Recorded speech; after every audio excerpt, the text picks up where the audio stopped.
To extract one page from a PDF on Samsung Galaxy S24 Ultra, open My Files app and then navigate to the folder where the PDF file is in.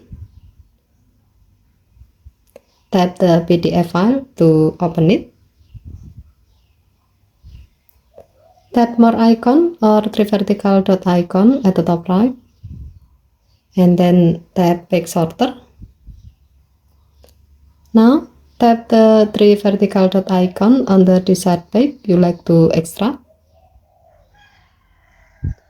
Tap Save as File. Select PDF file.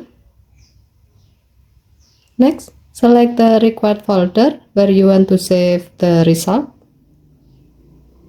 Tap Done button. If needed, you can rename the PDF file so you can easily manage it later. And then tap Save. By doing this, your phone will save the selected page from the PDF file separately as PDF file. Okay, thank you for watching. Please help to like and subscribe. Have a nice day.